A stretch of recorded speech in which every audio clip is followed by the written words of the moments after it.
Hi, this is Congressman Tom Cole of 4th District in Oklahoma. It's another one of our weekly chats about what's happening in Congress. It's certainly been an eventful week in the Congress of the United States. This week in the House, we've actually focused most on war powers, that is, a resolution and legislation to both make it clear that if we went to war with Iran, Congress would have to authorize that first, and then related issue with that topic. Unusually, I'm actually opposing this particular legislation. I believe that Congress has given up far too much of its war-making ability. But the issues in front of us today, number one, haven't gone through the Committee on Foreign Relations. They're really being rushed to the floor to try and make a point, and frankly, to try and undercut the president.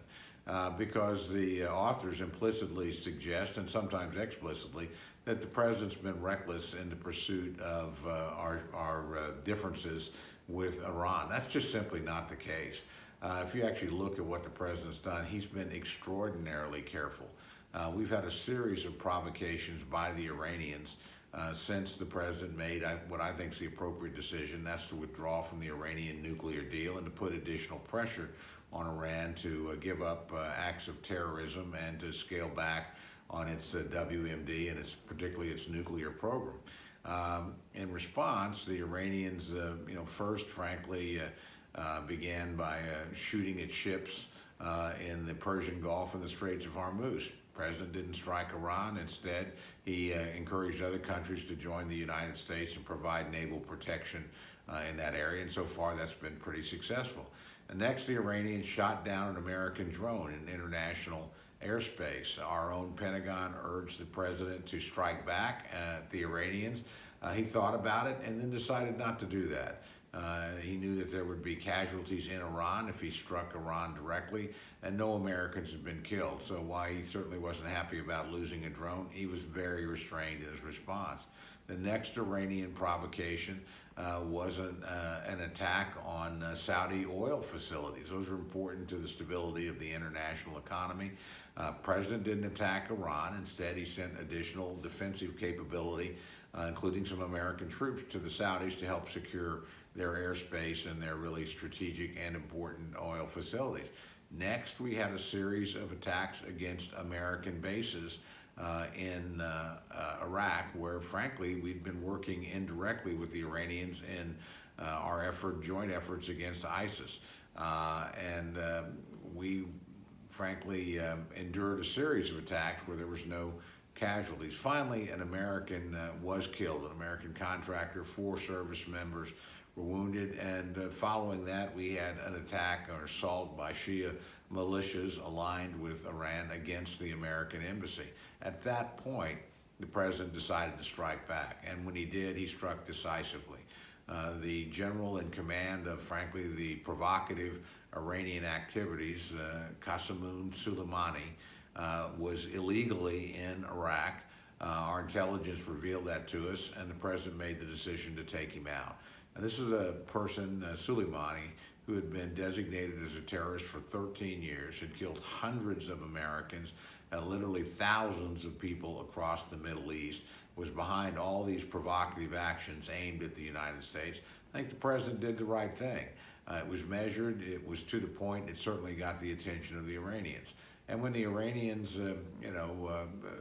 endured this, they struck back at America, but no Americans were killed or seriously injured, although we certainly have some concussion problems by missiles going off near some of our facilities. And the president said, I've made my point.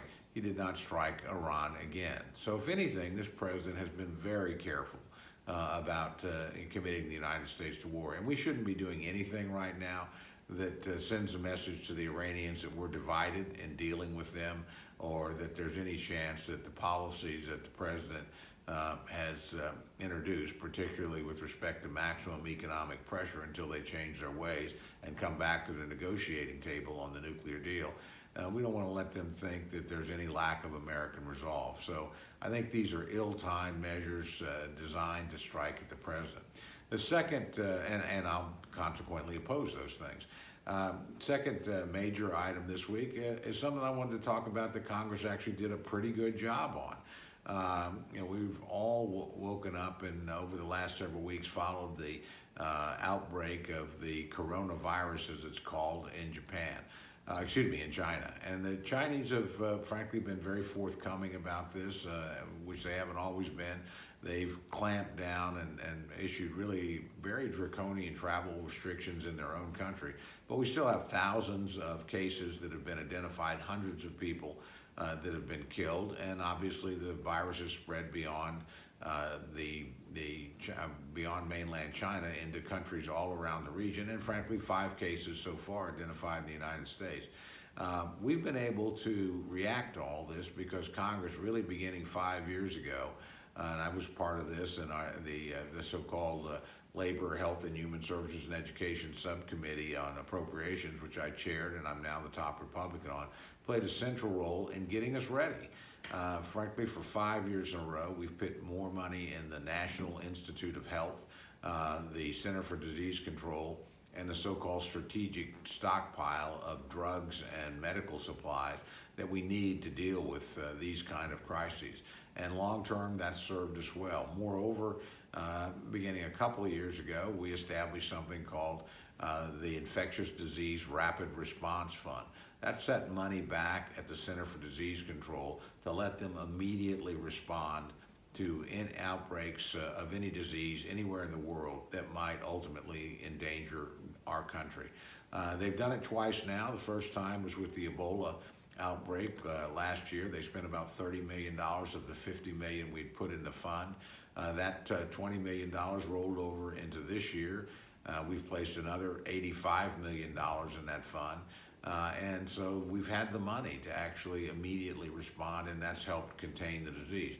We'll probably have to do more, but I think it's very important that the institutions that we charge with taking care of us, finding cures, preventing the spread of disease, helping us in quarantine situations, have all gotten robust funding over 5 years. More money than either the last administration or the current administration asked for. I think that's money well spent, and we're seeing it save first American lives, but also the lives of other people all over the world. So that's actually something Congress got right, and probably ought to get a little bit of a attaboy from the public. So we're always quick to kick Congress when they do the wrong thing. This time they did the right thing, and the American people are reaping the benefit. Finally, I had a teletown hall recently this week, and guess what? The number one topic was impeachment. Now, impeachment has moved out of the House. The only House members now involved in this are the managers, all Democrats, obviously, of the impeachment effort, and they've presented their case to the United States Senate. The president's lawyers have responded, and we're now in the question phase. That is, any senators can ask questions of either defense team, and then the Senate will make a decision on whether or not it feels like it needs more witnesses and it needs more documents. Frankly, my hope is that the Senate will decide enough is enough. They've heard the cases. They've got the transcript for 17 witnesses, all the documents that the House compiled. I think it's pretty evident that this is simply not an impeachable offense, and the president shouldn't be removed. And he certainly shouldn't be removed in an election year. The American people are going to make this decision literally in a matter of months. They've got the facts in front of them. I trust their judgment more than the Senate. Finally, I think we all know the votes simply aren't there. It's inconceivable that the Democrats will get 67 votes to remove the president. That means they would have to get every single Democrat, and there's no certainty they'll be able to do that, plus 20 Republicans. And frankly, it's just not believable that 20 Republicans will vote to remove the president. So this whole thing is political in nature. It's a charade. It's meant to try and both damage the president in an election year, but also to put some vulnerable Republican senators in a difficult situation, and frankly to demagogue against them. So I think, look, if you want to impeach the president, let's have the vote. The evidence is out there, and we'll see whether or not you can get the votes. But to drag this on and to tie up the Capitol, keep us from important legislative business, I think it's a mistake. And the president himself will be here to address the Congress next week in the State of the Union message. He shouldn't have to do that with the shadow of impeachment hanging over his head, particularly when we know that at the end of the day, these accusations aren't going to be sufficient to get a conviction in the United States Senate. They're just simply not the vote. So given that, let's end this. Let's let the president go about the business of looking after the country. He's had a pretty good week. Signed the United States-Canada-Mexico trade deal this week. He put forward a peace plan for the Middle East this week. He's had a tremendous rally in New Jersey. He's headed tonight to Iowa. I'll make a bold prediction. He'll pack whatever hall they have, and there'll be thousands of people standing outside. So while we've been mired in impeachment, I think the president's been busy both communicating with the American people and acting decisively on our best interests. So let's end the impeachment fiasco, get about the business of governing the country, and then let the American people make whatever decision they care to make in the coming months about who ought to be leading the country over the next 4 years. So thanks for joining us. It was a bit long, but as I told you, it's a busy week. Probably have another busy week next week.